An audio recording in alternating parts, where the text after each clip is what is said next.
Perkenalkan, nama saya Alan Edgar Raja Gugu, NIM 2019 7111 dari kelas C. Di sini saya akan menjelaskan tentang pengembangan tenaga listrik di Indonesia. Sebelumnya kita akan mempelajari tentang sejarah singkat berdirinya tenaga listrik Indonesia. Tenaga listrik ini pertama kali meninggalkan jejak di tanah Pertiwi pada era kolonial, tepatnya pada abad ke-19.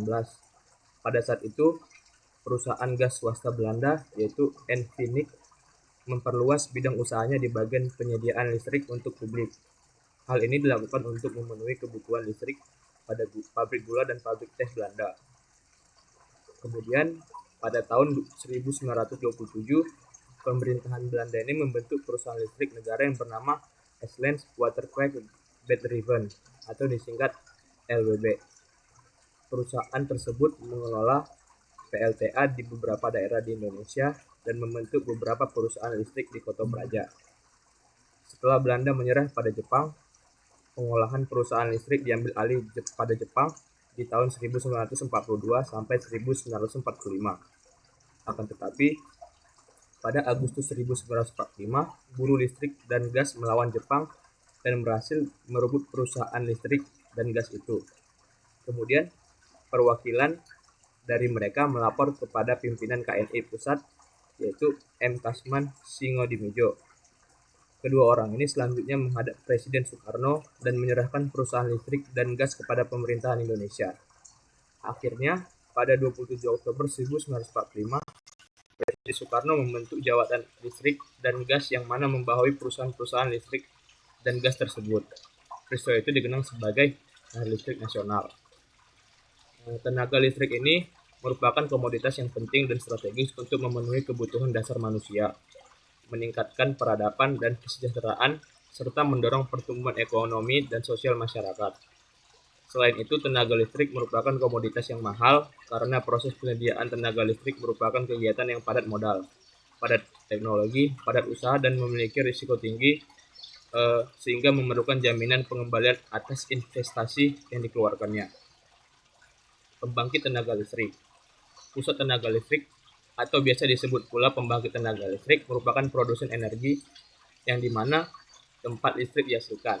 Berdasarkan sumber energinya, pusat tenaga listrik dibagi menjadi dua, yaitu ada pusat tenaga listrik menggunakan energi fosil dan pusat tenaga listrik menggunakan energi yang terbarukan.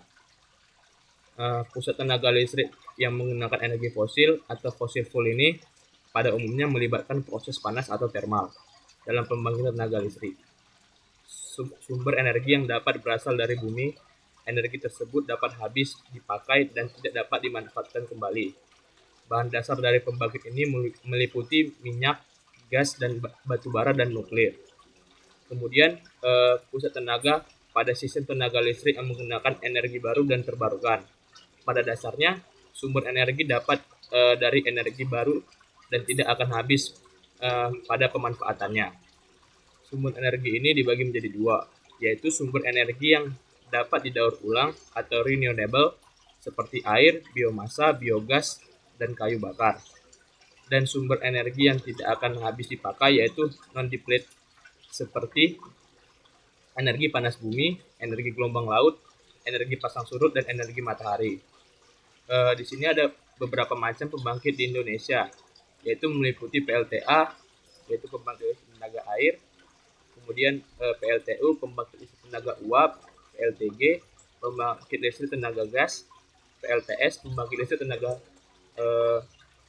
PLTS itu pembangkit listrik tenaga surya, dan PLTD itu pembangkit listrik tenaga diesel. Jadi bagaimana berkembangnya sistem tenaga listrik di Indonesia? Perkembangan sistem tenaga listrik di Indonesia ini sudah dapat ditelaah dari pertumbuhan sistem pembangkit listrik di Indonesia.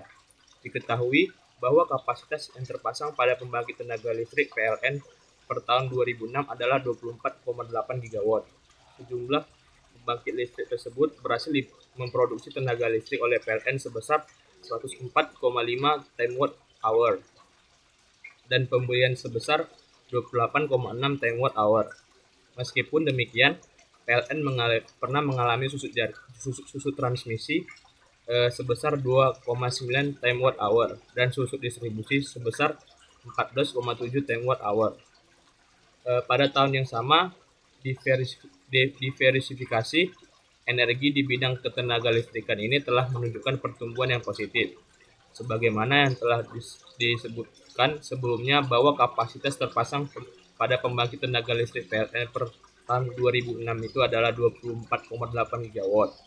Pembangkit tersebut terdiri dari dua macam pembangkit, yaitu pembangkit yang menggunakan BBM sebesar 2,9 gigawatt atau 11,7%, dan pembangkit yang menggunakan non-BBM yang sebesar 21,9 gigawatt atau 88,3%. Sedikitnya jumlah pembangkit yang menggunakan BBM tersebut ternyata sudah menurun sejak tahun 1996 yang sebesar 24 gigawatt atau setara dengan 14,9%.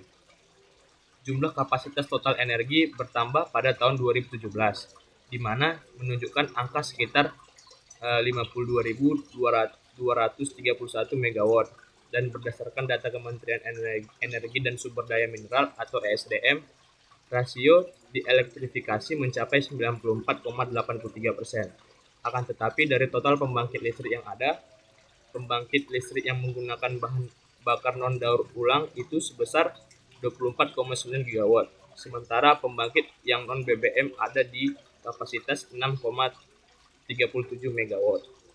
Sementara di perhitungan terakhir, yaitu pada bulan Juni 2020, kapasitas terpasang pada pembangkit listrik nasional diketahui mencapai 71 gigawatt.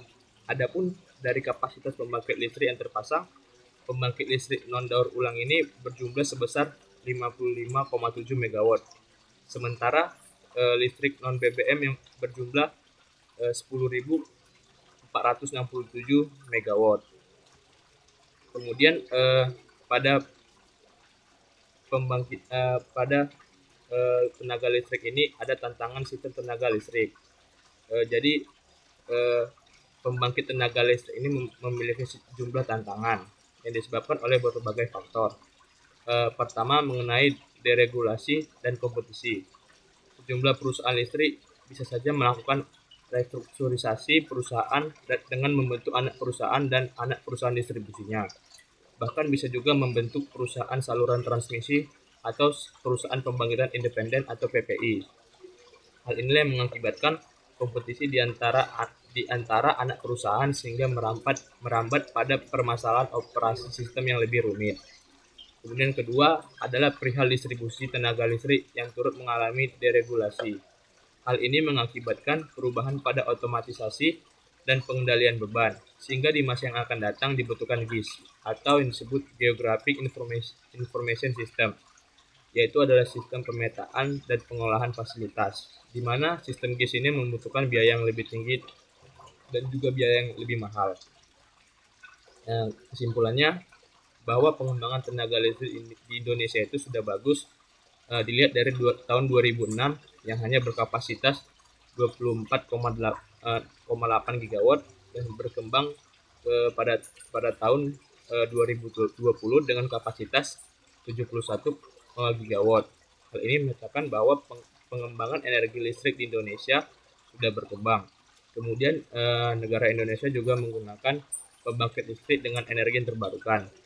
Energi tersebut tidak ada habisnya dan dapat didaur ulang kembali.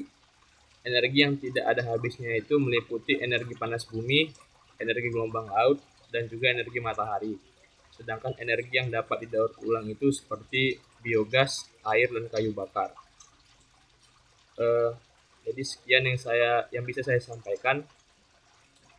Mohon maaf jika ada salah kata atau salah kalimat yang saya ucapkan.